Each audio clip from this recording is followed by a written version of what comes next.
بسم اللہ الرحمن الرحیم وبہ نستعین سبحانک لا علم لنا الا ما علمتنا انک انت العلیم الحکیم الحمدللہ رب العالمین والصلاة والسلام علی سید المرسلین وعلی آلہ وصحبہ اجمعین ومن تبعہم بإحسان الی یوم الدین اعوذ باللہ من الشیطان الرجیم بسم اللہ الرحمن الرحیم لیس البر ان تولوا وجوہکم قبل المشرق والمغرب ولکن البر من آمن باللہ والیوم الآخر من آمن باللہ والیوم الآخر والملائکۃ والکتاب والنبیین وآت المال علی حبہ ذوی القربى والیتامى والمساکین وابن السبیل والسائلین وفی الرقاب واقام الصلاة وآت الزکاة والموفون بعہدہم اذا عاہدوا والصابرین فی البأساء والضراء وحین البأس اولئک الذین صدقوا واولئک هم المتقون۔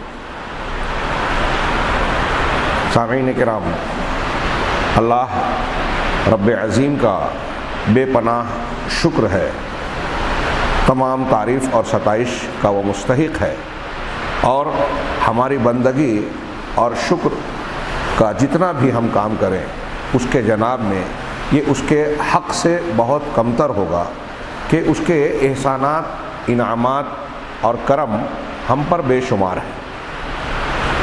ان احسانات اور انعامات میں سے ایک بہت بڑا احسان اللہ تبارک و تعالیٰ کی جانب سے یہ ماہ مبارک ہے۔ اس ماہ مبارک میں اس نے برکتوں، رحمتوں اور فضیلتوں کے بہت سارے راستے ہمارے لیے آسان کر دیے ہیں۔ جنت سے ہمارا معاملہ قریب یا اس کا راستہ ہموار کر دیا، اور جہنم سے بچنے کا راستہ بھی ہمارے لیے آسان کر دیا۔ یہ کیوں کیا؟ رمضان المبارک کا یہ اہتمام کس بنیاد پر ہے وہ ہم اور آپ جانتے ہیں کہ اس کی مناسبت اور برکتوں کی یہ وجہ، سبب یہ ہے کہ اس ماہ مبارک میں اللہ رب العالمین نے قرآن عظیم کو نازل کیا۔ شہر رمضان الذی انزل فیہ القرآن، کہ رمضان وہ مہینہ ہے جس میں قرآن نازل کیا گیا۔ یہ اللہ تبارک و تعالیٰ کا سب سے بڑا انعام، سب سے بڑی برکت ہے۔ اس کے بیان میں، فضیلت میں، اس کے معجزات اور مختلف مفید پہلوؤں کو اگر ہم بیان کریں تو سال بھر بھی بیان کریں تو وہ ناقص اور ادھورا ہوگا۔ یہاں ایک آیت کا صرف تذکرہ کر رہا ہوں ہماری یاد دہانی کے لیے۔ اللہ تبارک و تعالیٰ نے رمضان کو ہمارے لیے، قرآن کو ہمارے لیے کیا بنایا؟ یا ایھا الناس قد جاءتکم موعظۃ من ربکم وشفاء لما فی الصدور وہدی ورحمۃ للمؤمنین۔ سورہ یونس کی اس آیت میں اللہ تبارک و تعالیٰ نے قرآن کے 4 اوصاف بیان کیے۔ یہ چاروں اوصاف میں سے ہر ایک پر آپ غور کریں تو ہماری اور آپ کی انتہائی شدید ضرورت ہے۔ اللہ تبارک و تعالیٰ نے اس ضرورت کا انتظام کیا کہ اے لوگوں، دنیا کے لوگوں، تمام انسانوں کو خطاب کر کے اللہ نے فرمایا یہ قرآن ساری انسانیت کے لیے ہدایت، رحمت بن کر آیا ہے، نور بن کر آیا، شفا بن کر آیا۔ اللہ تعالیٰ کہہ رہا ہے یا ایھا الناس، اے لوگوں، قد جاءتکم موعظۃ، تمہارے پاس موعظہ، نصیحت آ چکی ہے۔ اب اللہ تبارک و تعالیٰ نے قرآن میں جو واضح نصیحت رکھی ہے، انسان کے لیے نصیحت اور خیرخواہی کے پہلو رکھے ہیں، اس پر آپ جتنا غور کرتے جائیں، ایک لمبی چوڑی تقریر اور قرآن کی مختلف آیتوں کو جمع کر کے آپ دیکھیں کہ اس میں وعظ کا کتنا پہلو ہے، اور انسان کو اس موعظت کی، وعظ کی، دل کو جھنجھوڑنے والی چیزوں کی شدید ضرورت ہے۔ اس میں وہ باتیں بھی آ گئی جسے سن کر، پڑھ کر، جیسے جہنم کا بیان، جہنم کے مناظر، کلما نضجت جلودہم بدلناہم جلودا غیرہا، جب بھی جہنمیوں کی چمڑیاں، ان کی کھالیں جھلس جائے گی، ہم نئی کھالیں اور چمڑیاں ان پر پہنا دیں گے، لیذوقوا العذاب، تاکہ وہ عذاب کا مزہ چکھیں۔ ہاں، یہ قرآن کی ایک آیت میں نے پڑھی۔ کیا اس کو سننے کے بعد ہمارے دل و دماغ میں جو ہے خوف اور دہشت کی لہر نہیں دوڑتی کہ اگر اللہ نہ کرے ہم جہنم کا ایندھن بن گئے تو کیا ہوگا؟ یہ خوف پیدا ہوا، اور اس خوف کے ذریعے سے اگر ہمارے اندر یہ کہ ہم کو جہنم سے بچنے کی کوشش کرنی چاہیے، یہ ہے موعظت۔ یہ میں ایک مثال اور نمونہ دے رہا ہوں۔ نصیحت کی، عبرت کی اور انسان کو جھنجھوڑنے والی جتنی باتیں ہیں وہ موعظت کے معنی میں داخل ہیں۔ ہم کو اور آپ کو اس کی ضرورت ہوتی ہے۔ ابھی رمضان کا مہینہ ہے، ہمارا دماغ بدل گیا، مسجد میں آتے ہیں، ہمارے مزاج میں نیکی کی طرف میلان پایا جاتا ہے، لیکن جب دوست و احباب ہوں، ہاں کوئی تقریب ہو، میلہ ٹھیلا ہو، بھیڑ بھاڑ ہو، ہاں دھینگا مستی کا ماحول ہو، تو مزاج تبدیل ہو جاتا ہے، وہاں دنیا داری غالب آ جاتی ہے۔ اگر انسان کے لیے موعظت اور واعظ و نصیحت کا انتظام نہ ہو تو وہ غفلت اور مزید غفلت کا شکار ہوتا ہوا دنیا دار بن جائے گا۔ بات لمبی ہو جائے گی، میں اصل موضوع پر یہ تمہیداً میں بیان کرنے جا رہا ہوں آج کے درس کے آغاز میں، اور یہ پہلے درس کے اعتبار سے یہ پہلی مرتبہ تھوڑی سی بات طویل ہو جائے گی، ہاں کہ تمہارے پاس تمہارے پروردگار کی جانب سے موعظت آ گئی، اس کی اس کی جانب سے نہیں، تمہارے رب کی جانب سے۔ اللہ تعالیٰ نے رب کا لفظ استعمال کیا۔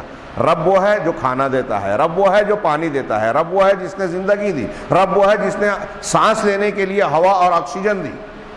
تو رب ربوبیت کے تحت اس نے جینے کا انتظام کیا، تو وہی رب تمہارے لیے یہ انتظام بھی کر رہا ہے کہ اس نے آسمان سے تمہارے لیے واعظ و نصیحت کا ایک مرقع قرآن مجید کی شکل میں نازل کیا۔ یہ اس کی ربوبیت کا انتظام ہے، حصہ ہے، اور ہمارے اور آپ کی ضرورت کا انتظام ہے۔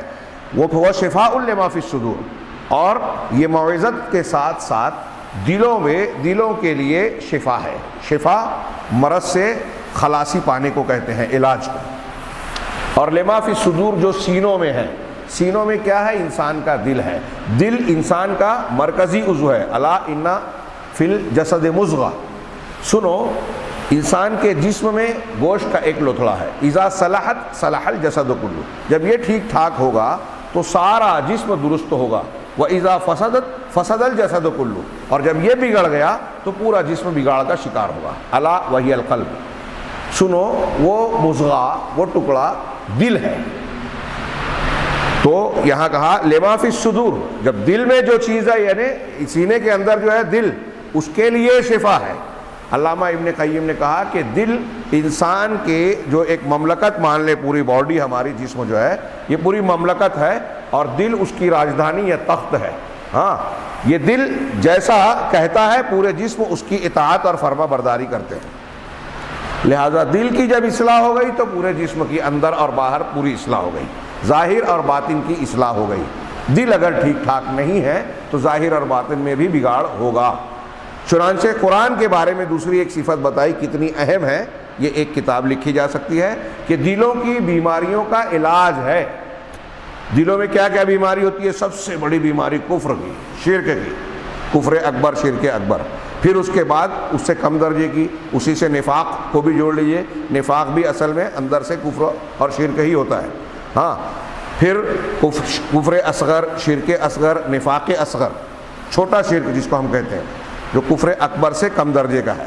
بدعات، خرافات، ہاں یہ دل کی بیماریاں ہیں۔ لالچ، حرص و ہوس، دل کی شہوت، دنیا کی خواہش، ہاں اور حسد، جلن، ایسی دل کی بہت ساری بیماریاں ہیں۔ اور یہ بیماریاں جب دل کو لگتی ہے تو وہ بیمار ہوتا ہے، اور انسان اچھا انسان نہیں ہو سکتا۔ یہ قرآن دل کی ان بیماریوں کا علاج ہے۔ اہل علم نے یہ بھی کہا کہ قرآن مجید کی تعلیمات صرف ہماری روحانی بیماریوں کا علاج نہیں ہے۔ دل میں شک شبہ آتا ہے، نفاق اور کفر کے جذبات آتے ہیں، غلط خیالات آتے ہیں، صرف انہی کا علاج نہیں ہے، بلکہ ہمارے جسمانی بیماریوں کا بھی علاج ہے۔ جیسا کہ اس کا ایک نام، سورہ فاتحہ کا ایک نام رقیہ رکھا گیا، شفا رکھا گیا۔ پورے قرآن کو اللہ نے شفا کہا کئی قرآن کی آیتوں میں، جیسا کہ یہاں بھی کہا۔ اور ہم جانتے ہیں کہ بخاری کی ایک روایت ہے، حضرت ابو سعید خدری رضی اللہ تعالیٰ عنہ 30 صحابہ کرام کے ساتھ سفر میں تھے، مشرکین کے قبیلے کے ایک سردار کو بچھو نے ڈنک مار دیا۔ لمبا واقعہ ہے، میں صرف مقصود بتا رہا ہوں۔ تو حضرت ابو سعید خدری رضی اللہ تعالیٰ عنہ نے یا ان کے کسی ساتھی نے سورہ فاتحہ پڑھ کر اس کو دم کیا اور وہ ٹھیک ہو گیا۔ تو ہم یہاں دیکھ رہے ہیں کہ بچھو کے ڈنک کا علاج بھی قرآن سے ہو رہا ہے۔ اللہ کے رسول صلی اللہ علیہ وسلم کو جب انہوں نے بتایا تو کہا وما یدریکا انہا رقیہ، تمہیں کیسے پتا کہ کس چیز نے بتایا کہ یہ رقیہ ہے، یہ شفا ہے؟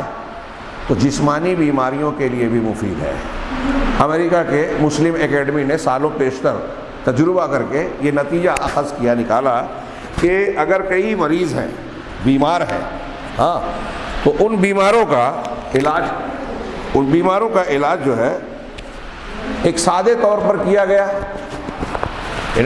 ہاسپٹل میں ایڈمٹ کر کے دوا علاج کیا جا رہا ہے۔ 25 مریضوں کو اس طرح رکھا، 25 مریضوں کو الگ رکھا کہ ان کو دوا علاج کرتے ہوئے ساتھ ساتھ ان کو قرآن سنایا جا رہا ہے، ریکارڈنگ سنائی جا رہی ہے، قرآن کی تلاوت سنی جا رہی ہے، اور وہ لوگ ساتھ میں دوائیں بھی استعمال کر رہے ہیں۔ تیسرا ایک روم رکھا گیا الگ بالکل، جس میں علاج اور دوا کا انتظام کرنے کے ساتھ ساتھ ان کو قرآن کی عربی عبارت بھی سنائی جا رہی ہے، اور جس زبان کو وہ جاننے والے ہیں اس کا ترجمہ بھی سنایا جا رہا ہے۔ یہ بہت پہلے ہے، آپ نے ممکن ہے بعض لوگوں کی زبانی سنا ہو یا پڑھا ہو۔ تو نتیجے کے طور پر جن لوگوں کو قرآن اور پھر اس کا ترجمہ سنایا گیا دوا علاج کے ساتھ، دوائیں سب کو ایک جیسی دی جا رہی ہیں، لیکن ایک کو سادہ قرآن سنایا جا رہا ہے، ایک کو ترجمے والا۔ تو ترجمے کے ساتھ جن کو سنایا گیا وہ سب سے تیزی سے اچھے ہوئے، سائنسی مطلب ڈاکٹروں کے ریکارڈ کے مطابق، اور ایک دو نہیں 25 لوگوں کو رکھا تھا۔ تو جن کو ترجمے کے ساتھ سنایا گیا وہ سب سے تیزی سے بہتر ہوئے ان تینوں گروپ میں۔ اس کے بعد جن کو سادہ قرآن سنایا گیا ان کے اچھے ہونے کی رفتار درمیانی رہی، اور سب سے دیر سے وہ لوگ اچھے ہوئے جن کو صرف دوا علاج کیا گیا، قرآن نہیں سنایا گیا۔ اس سے یہ نتیجہ نکالا گیا کہ قرآن کے سننے سے، اللہ کے کلام کی تاثیر سے انسان کی جسمانی قوت، نفسیاتی اور ذہنی بہتری پر اس کے اثرات پڑتے ہیں اور اس کے تندرست ہونے میں مدد ملتی ہے۔ بعض اطباء بھی اب اس بات کو مانتے ہیں کہ انسان کی سائیکالوجی، نفسیات اور ذہن، اس کا اثر اس کے جسمانی کیفیت پر شدید پڑتا ہے۔ آپ کو اچانک کوئی صدمہ ہوتا ہے، سر میں درد ہونے لگتا ہے، سینے میں درد ہوتا ہے، یہ اچانک صدمے کی وجہ سے جسمانی فزیکل کنڈیشن پر اثر پڑتا ہے۔ اس سے پتہ چلا کہ ایک مانوی چیز ہم کو بیمار کر رہی ہے، ایسے ہی ایک مانوی چیز ہم کو شفا بھی دلاتی ہے۔ دم اور دعاؤں کے ذریعے سے فرق پڑتا ہے۔ قل اعوذ برب الناس، قل اعوذ برب الفلق آپ پڑھتے ہیں، اس کو نظر کا علاج بھی بتایا گیا۔ قل اعوذ برب الفلق کا آخری جملہ جو آخری آیت ہے، وَمِن شَرِّ حَاسِدٍ إِذَا حَسَدَ، حسد کے شر سے پروردگار مجھے تو بچا، محفوظ رکھ جب وہ حسد کرے، جب وہ حسد کرے تو اس کے شر سے مجھے محفوظ رکھ۔ تو اب حسد کے شر سے آپ تھوڑی دیر کے لیے سوچئے، ایک حسد کرنے والا کسی سے حسد کرتا ہے، اللہ تعالیٰ نے اس قرآن کی آیت میں ہم کو دعا سکھائی کہ ہم اس کے شر سے پناہ طلب کریں، بچاؤ مانگیں اللہ سے۔ اس کا مطلب کیا ہوا کہ حسد کرنے والے کے حسد کا اثر ہوتا ہے نا، اور اس سے پہلے کہا من شر النفاثات فی العقد، گانٹھ میں، گرہوں میں پھونک مارنے والیوں کے شر سے۔ اس کا مطلب گانٹھ باندھ کر پھونک مارنا یہ جادوگروں کا کام ہوتا ہے، اس کا بھی اثر ہوتا ہے۔ اب یہ اثر ہمیں دکھائی دیتا ہے کیا، یہ سمجھ میں آتا ہے سائنسی طور پہ، میڈیکلی طور پہ؟ ایک حسد کرنے والا حسد کرتا ہے، اللہ ہم کو بچائے، ایک آدمی دوسرے کو دیکھ کر کے اللہ نے اس کو اتنی دولت دی ہے، اس کے اندر جلن کے، حسد کے جذبات ہے، اور وہ اس جذبے کے تحت اس کو دیکھ رہا ہے، اس کے بارے میں سوچ رہا ہے، اس کا اثر پڑے گا کہ نہیں پڑے گا؟ اگر اثر نہیں ہوتا، بہت غور سے سنیے گا، اگر اثر نہیں ہوتا اس کا، تو اللہ تبارک و تعالیٰ کیا اس سے بچنے کے لیے ہم کو دعا سکھاتا، قرآن مجید میں آیت میں رکھتا کہ اے اللہ حسد کرنے والے کے شر سے، جب وہ حسد کرے، یعنی حسد کرنے والے کا ہر وقت شر اور برائی نہیں ہوتی، جب وہ حسد کرتا ہے تبھی اس کا شر اور برائی ہوتی ہے، تو جب وہ حسد کرے تب مجھے بچا، اس کا مطلب اس کے حسد کا نقصان ہوتا ہے، اور اس سے پناہ مانگنے کی تعلیم۔ علامہ ابن قیم نے اس کی دلیل دیتے ہوئے کہا کہ نظر بد کا اثر ہوتا ہے، حسد کا اثر ہوتا ہے۔ یہ کیسے؟ جب آدمی حسد کی نگاہ سے کسی کو دیکھتا ہے یا کسی کے بارے میں فکر و خیال کرتا ہے تو ایک قسم کی زہریلی تاثیر اس کے اندر ہوتی ہے، اس نگاہ میں، اس سوچ میں۔ تو علامہ ابن قیم کہتے ہیں کہ یہ بات اس زمانے میں، دیکھیے ابن قیم کا زمانہ کب کا ہے، 7ویں 8ویں صدی کا، ہجری کا۔ آج کی میڈیکل سائنس نے جو ترقی کی ہے اس زمانے میں نہیں تھی۔ انہوں نے لکھا کہ کچھ لوگوں کو یہ بات سمجھ میں نہیں آتی ہے کہ بھائی میں نے آپ کو دیکھا تو آپ پر کیا اثر پڑے گا، میری نگاہ کا کوئی اثر پڑے گا، نظر بد جس کو کہتے ہیں، بری نظر لگ جانا، نظر لگنا، کچھ لوگوں کی یہ سمجھ میں بھی نہیں آتا تو علامہ ابن قیم نے کہا کہ دیکھیے قرآن نے کہا کہ حسد کرنے والوں کے حسد اس کے شر سے بچا جب وہ حسد کرے، اور اس کی مثال دیتے ہوئے انہوں نے بیان کیا کہ بخاری مسلم کی حدیثوں میں ہے کہ اگر تمہارے گھر میں سانپ آ جائے، سانپ دکھائی دے، تو اس کو 3 مرتبہ بولو کہ اگر تو کوئی اور مخلوق ہے تو چلا جا، جن اور کوئی اور شے، 3 مرتبہ بولو۔ اگر 1 مرتبہ بولنے پہ چلا گیا، دوسرے دن پھر نظر آیا تو دوسرے دن بھی بولو، پھر چلا گیا تو تیسرے دن بھی بولو، چوتھے دن دکھے یا 3 مرتبہ بولنے کے بعد بھی نہ جائے تو اسے مار ڈالو، اس لیے کہ وہ سانپ ہی ہے۔ آپ کے بولنے پر چلا گیا تو اس کا مطلب یہ کہ وہ کوئی اور مخلوق ہے۔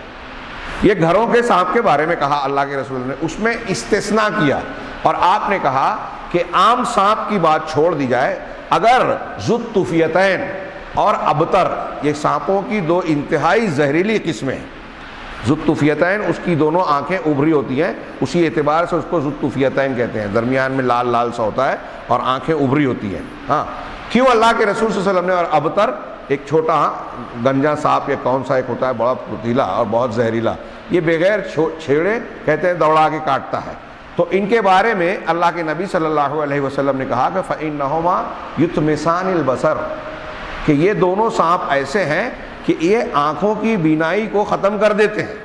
اب یہ تجربہ بتاتا ہے کہ ان دونوں سانپوں کو اگر آنکھ میں آنکھ ڈال کر کوئی دیکھتا ہے تو آنکھ کی روشنی چلی جاتی ہے۔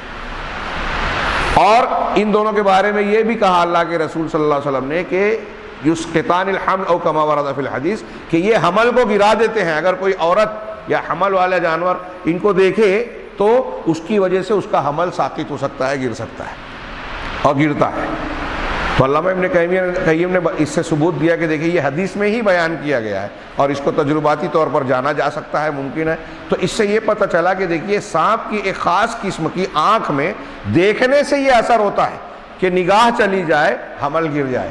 جب سانپ کے دیکھنے میں یہ تاثیر اور زہریلا پن ہو سکتا ہے تو حسد کرنے والے اور نظر بد کی نگاہ میں یہ اثر کیوں نہیں ہو سکتا؟ بات تھوڑی سی طویل ہو گئی، اس لیے میں بات کو سمیٹتا ہوں۔ یہ اس بنیاد پر کہ قرآن مجید سینوں کے لیے بلکہ انسانوں کے لیے شفا ہے، اور سینوں کے لیے یعنی دل کی بیماریوں کے لیے بطور خاص شفا ہے۔ اللہ تبارک و تعالیٰ نے جو ہے انسانوں کو جو دوسری بیماریوں کے علاج کا راستہ سکھایا ہے، ہمارے ہاں ڈاکٹر محنت کرتے ہیں، تجربات اور پڑھنے کے بعد جو ہے وہ جسمانی بیماریوں کا علاج کر سکتے ہیں، لیکن دل کی بیماریوں کا علاج کوئی سائنسی تجربہ گاہ میں نہیں حاصل کر سکتا، کوئی نسخہ نہیں بنا سکتا۔ یہ نسخہ آسمان سے نازل ہوا اور محمد رسول اللہ صلی اللہ علیہ وسلم نے تعلیم کے طور پر اور عملی نمونے کے طور پر امت تک اسے پہنچایا۔ اگر ہم اسے اختیار کرتے ہیں تو ہماری دل کی بیماریوں کا علاج ہوگا۔ میرے بھائیوں، یہ سوچئے کہ آج ان بیماریوں کے علاج کی ہم کو، آپ کو، سارے مسلمانوں کو، دنیا کے سارے لوگوں کو کتنی شدید ضرورت ہے۔ آج پوری دنیا انسانیت بیماری کا شکار ہے، بلکہ بیماریوں کا شکار ہے۔ ہاں، یہ کورونا کی وبا اور یہ تو عارضی اور ظاہری ہے۔ لالچ، ہرس، دنیا داری، ملٹی نیشنل کمپنیوں کا پنجہ، بڑی حکومتوں کی لالچ، آج اس نے پوری دنیا کو بازار بنا رکھا ہے، اور اپنے فائدے کے لیے لوگوں کی جان مال سب سے کھیلتے ہیں، عزتوں سے کھیلتے ہیں۔ کوئی اخلاقیات اور روحانیت کا پاس و لحاظ نہیں رہ گیا ان بیماریوں کے نتیجے میں۔ کفر، شرک کے ساتھ ساتھ شہوات کے تمام فتنے عام ہیں۔ یہ دل کی بیماریوں کا علاج آج کے انسان کے لیے بہت ضروری ہے۔ اس بیماری نے پوری دنیا کو تباہی کے دہانے پر کھڑا کر دیا ہے۔ کوئی سیاست کے راستے پہ چل رہا ہے، کوئی تجارت میں آگے بڑھنا چاہتا ہے، اور ان دونوں نے جو ہے دنیا کو جو ہے بس ایک سامان بنا کر رکھ دیا ہے۔ انسانوں کے ساتھ بے مروتی اور بے رحمی کا برتاؤ کیا جاتا ہے۔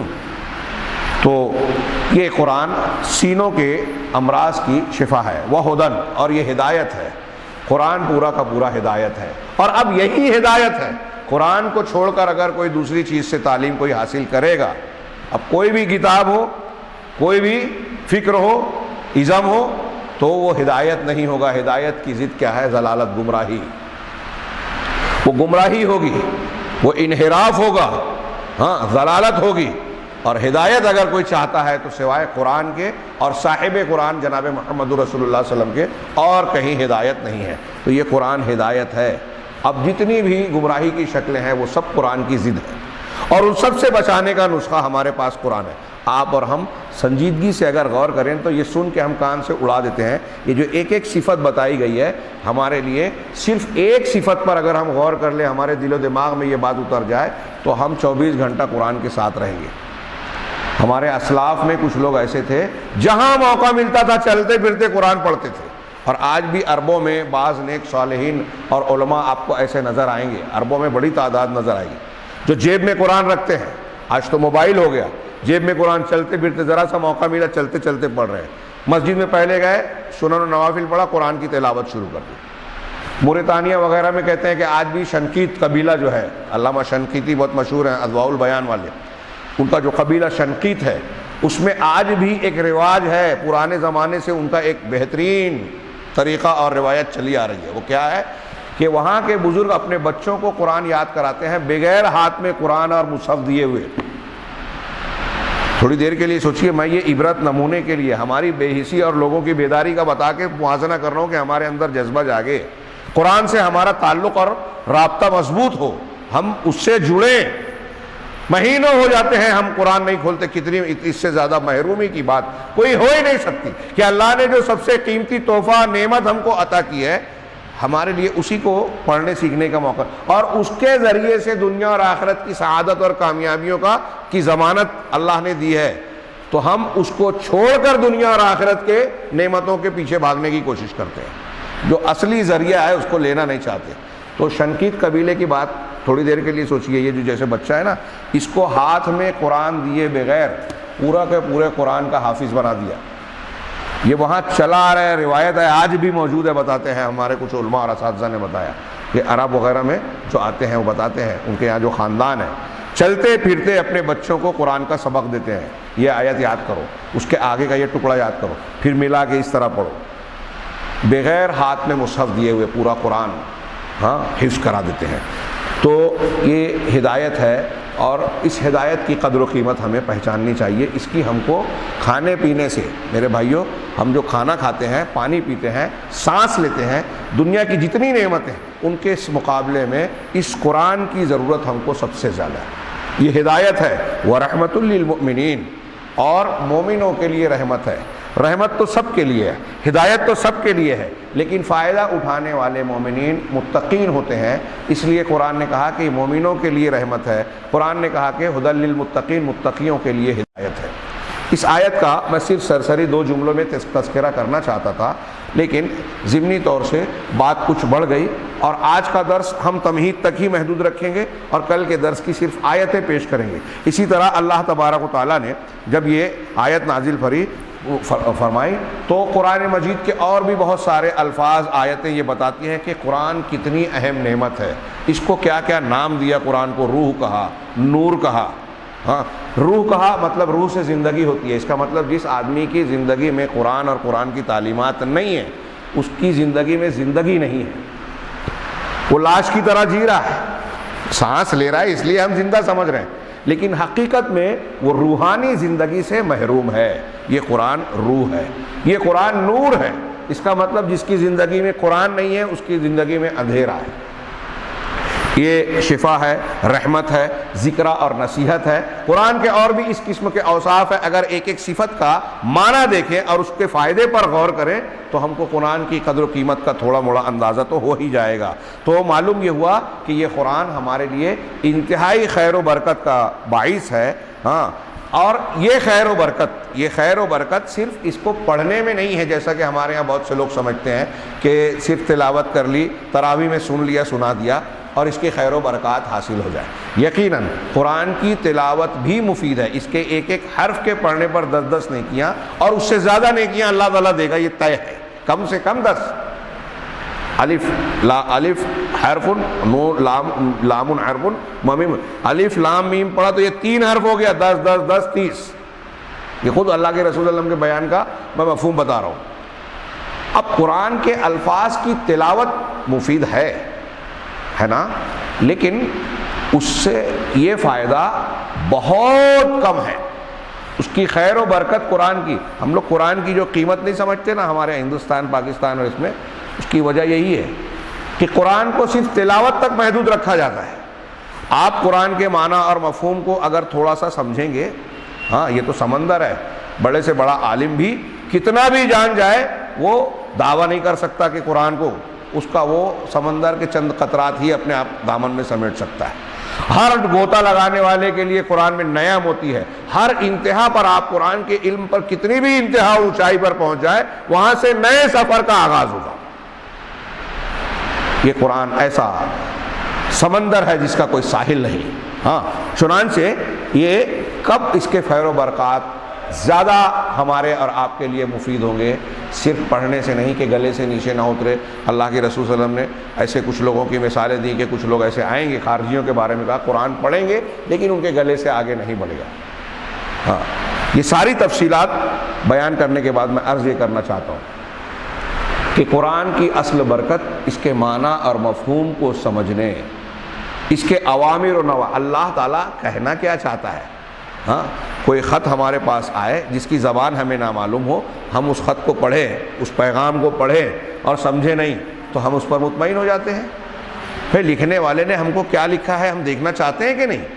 تو اب اللہ تعالیٰ کے اس کلام کو جو اللہ نے اتنے اہتمام سے نازل کیا جبرائیل علیہ السلام کے ذریعے محمد صلی اللہ علیہ وسلم پر، کتنا اہتمام کیا، آسمان میں پہرے بٹھا دیا۔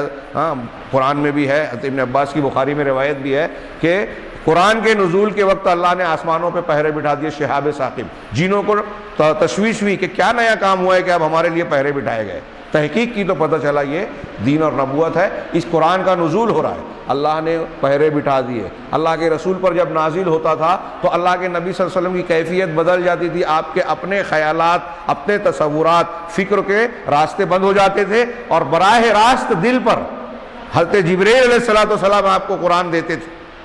پھر اتنا ہی نہیں، قرآن نازل کرنے کے بعد حضرت جبرائیل سنتے تھے، پڑھ کر سناتے تھے، سنتے تھے، پھر سال پورا ہونے میں ہر رمضان میں خود قرآن کو سنتے تھے۔ اللہ کے رسول کو یہ بھی حکم دیا گیا کہ فلاں صحابی سے سنیے، فلاں صحابی سے سنیے۔ آپ صحابہ کو سنانے پڑھانے کے بعد پھر ان سے سنتے تھے۔ یہ جبرائیل سے پڑھنا، سننا سنانا، صحابہ کرام کو سننا سنانا۔ پھر صحابہ کرام کا کیا طریقہ تھا کہ اللہ کے رسول سے قرآن سیکھتے تھے۔ حضرت صحابہ کہتے ہیں کہ ہم 10 آیتیں پڑھتے، پھر اس کے معنی، مطالب، احکام کو جاننے کے بعد ان 10 آیتوں پر عمل کرتے، پھر اگلا سبق لیتے۔ یہ ہے قرآن کو سیکھنے سکھانے کا طریقہ۔ صحابہ نے اس پر عمل کیا تو کیسی خیر و برکات ملی۔ صحابہ کے بعد تابعین اور بعد کے لوگوں نے اپنا اپنا حصہ لیا اور اسی طریقے پر رہے، اور امت کے ہر زمانے میں لوگوں نے قرآن کی خدمت کی، ترجمہ کیا، اس کے قرات کے الفاظ بیان کیے، اس کی بلاغت اور معانی کی گہرائیوں پر غور کیا، قرآن کے مختلف علوم کی شاخیں نکالی کہ یہ شان نزول سے متعلق علم ہے، یہ قرآن سے متعلق تجوید اور حفظ سے متعلق علم ہے، یہ فلاں اس سے متعلق ہے، قرآن کے الفاظ سے متعلق یہ علم ہے۔ الگ الگ علوم کی شاخیں نکل گئی اور امت کے مختلف علماء نے ہر زمانے میں بڑی تعداد میں قرآن کی خدمت کی، جس کے نتیجے میں آج ہم پر اور آپ تک قرآن یہ پہنچا ہے۔ اگر ہم اور آپ قرآن کی اس نعمت کو، جس کو اللہ نے اتنا اہتمام کیا اور یہ اللہ کے وعدہ تھا، اِنَّا نَحْنُ نَزَّلْنَا الذِّكْرَ وَإِنَّا لَهُ لَحَافِظُونَ، کہ ہم نے قرآن کو اتارا اور ہم اس کی حفاظت کرنے والے ہیں۔ اس کی حفاظت کا یہ حصہ ہے کہ اللہ تعالیٰ نے اس امت کے مختلف طبقات میں ایسے علماء، ایسے ائمہ، ایسے بڑے بڑے اہل علم کو پیدا کیا، علم و فضل والوں کو، علم اور فضل کے پہاڑوں کو، جنہوں نے قرآن کی ہر زمانے میں خدمت کی اور ہمارے اور آپ تک اسے پوری امانت کے ساتھ پہنچایا، اس کی تفسیریں لکھی، معنی اور مطالب بیان کیے، ہمارے لیے آسان کیا اور قرآن کو ہر اعتبار سے محفوظ کر دیا، صرف الفاظ کے ساتھ نہیں، معانی کے ساتھ۔ تو اب قرآن کی اصل برکت کس میں ہے کہ ہم اس سے جڑیں، صرف پڑھیں نہیں، اس کو سمجھیں، سمجھنے کے بعد اس کی آیتوں پر عمل، اس کے احکامات کے جو حلال ہے حلال مانیں، جو حرام ہے حرام مانیں، اس پر اپنی طاقت کے مطابق عمل کریں، عمل کرنے کے بعد اس کی تعلیم کو دوسروں تک اپنی طاقت کے مطابق پہنچائیں، اس کا دفاع کریں۔ یہ ہے قرآن کی تلاوت کا حق۔ ہمارے ہاں لوگ، میں اکثر کہتا ہوں، تلاوت کر رہے ہیں، ہاں اللہ نے سود کو حرام کیا، سودی لین دین کر رہے ہیں اور 15 مرتبہ قرآن ختم کیا سال میں، مہینے میں، رمضان میں، ہاں اتنی مرتبہ ختم کر لیا۔ فضائل پر محنت ہو رہی ہے، مسائل کو جانتے نہیں۔ میں عرض کرتا ہوں، مسائل کو جانے بغیر آپ کو فضائل نہیں ملیں گے۔ روزے کی بہت سی فضیلتیں ہیں، آپ روزہ سنت کے مطابق، شریعت کے مطابق نہیں رکھیں گے تو وہ فضیلتیں ملے گی کیا؟ سوال ہی نہیں پیدا ہوتا۔ تو آپ کو مسائل جاننا، مسائل کے جاننے والے کو جتنا آپ جان کر کریں گے اتنا اجر و ثواب بڑھتے ہیں۔ عالم کا درجہ جاہل پر اسی لیے اونچا ہے نا، علم کی بنیاد پر، کہ وہ شعوری طور پر جان کر دلائل کی بنیاد پر بصیرت کے ساتھ کوئی کام کرتا ہے۔ تو خیر بات تھوڑی سی پھیلی ہے، لیکن تمہید کی طور پر اگر میں اس درس کے ذریعے آپ لوگوں کے دماغ میں یہ جذبہ پیدا بیدار کر سکا کہ ہم کو قرآن کے ان دروس کی توجہ دینی چاہیے، قرآن کے معنی مفہوم کو سمجھنا چاہیے۔ اللہ کے رسول نے مسجد کے بھی بارے میں بتایا کہ جو شخص مسجد میں آئے اور قرآن کی ایک آیت اور 2 آیت سنے تو وہ اس کے لیے جو ہے 2 بڑے بڑے جتنی آیت سنے گا اتنے اناج کے غلے کے ڈھیر سے یا اونٹ سے اتنے اونٹ سے زیادہ بہتر ہے۔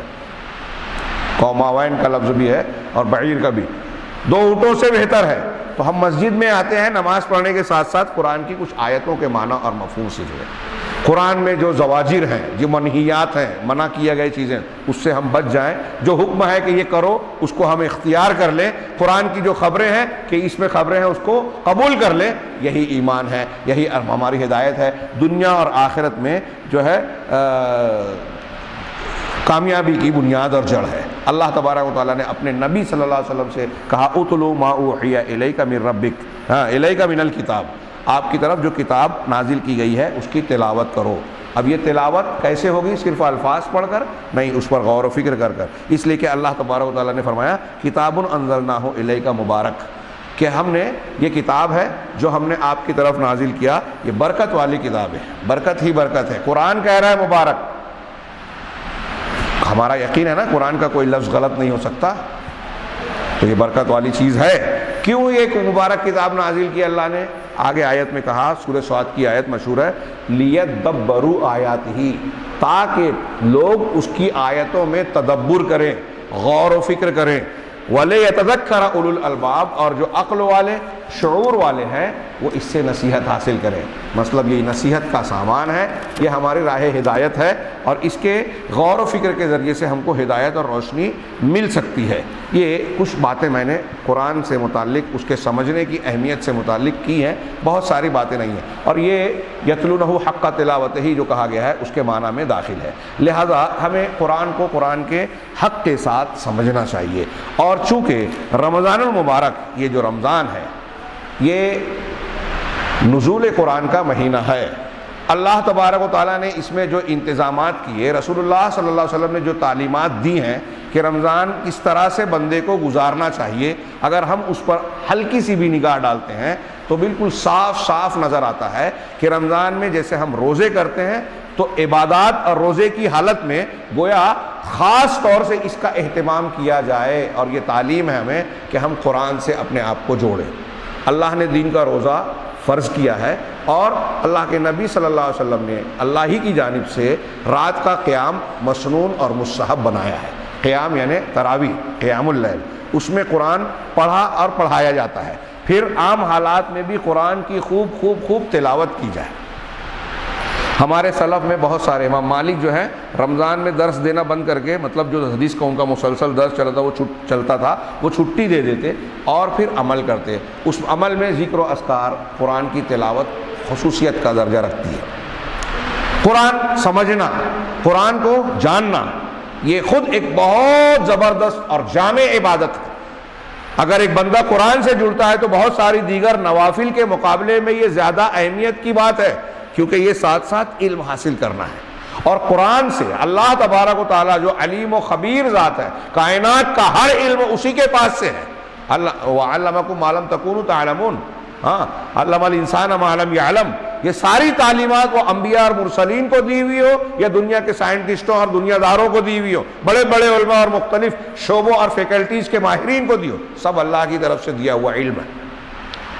اب اللہ تبارک و تعالیٰ جس علم کو بطور خاص اپنے چنندہ پیغمبروں کے ذریعے سے نازل کر رہا ہے آسمان، اس سے بڑھ کر کون سا علم ہو سکتا ہے؟ یہ قرآن آخری پیغمبر پر نازل ہونے والی آخری کتاب، یہ سابقہ تمام تعلیمات کا ماحصل، خلاصہ، مجموعہ، اور اس میں ضروری اضافہ، اور دنیا کی سب سے زیادہ تازہ تعلیمات اس میں 1400 سال پہلے نازل ہوا، آج بھی سب سے تازہ ہے۔ سب سے بہترین ہے، سب سے خوبصورت ہے، سب سے پرکشش ہے۔ اگر آپ قرآن کے معنی اور مطلوب کو معنی کو سمجھیں نا تو جہاں آپ کو ہدایت ملے گی نا وہاں دل کو سکون اور لذت بھی ملے گی۔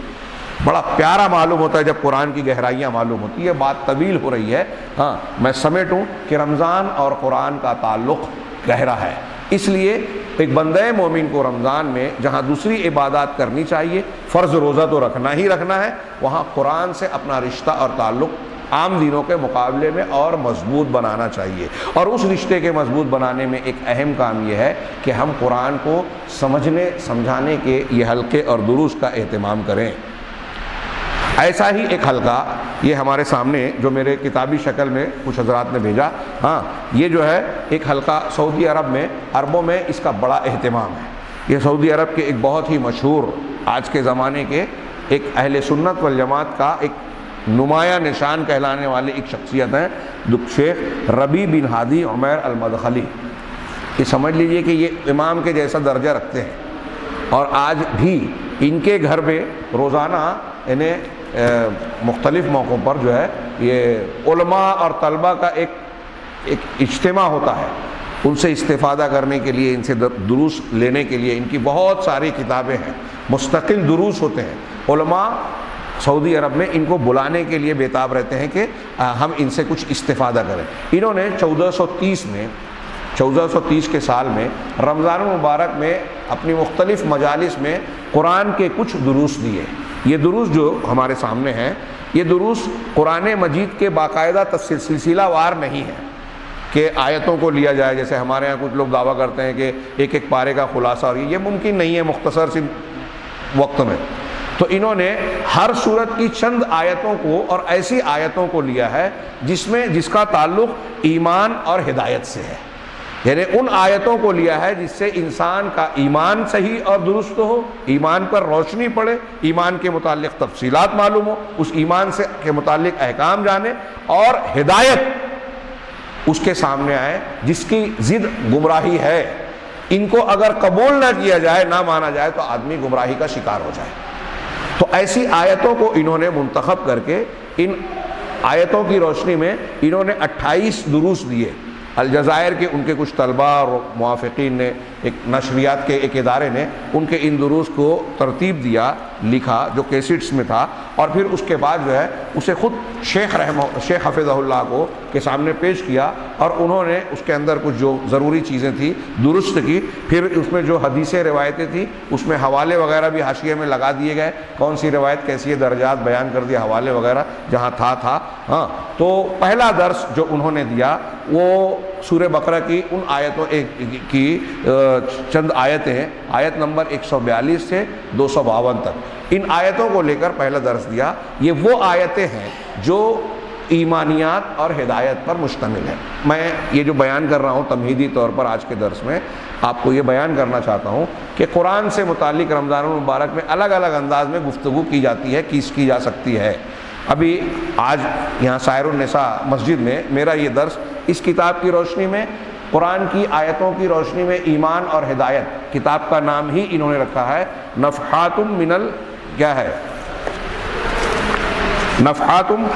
من الہدی والایمان من مجالس القرآن، یعنی ہدایت اور ایمان کے گویا جھونکے، ہدایت اور ایمان کی بہار یا جھونکے، بھپکے جھونکے، ہاں رمضان کی مجالس کے حوالے سے۔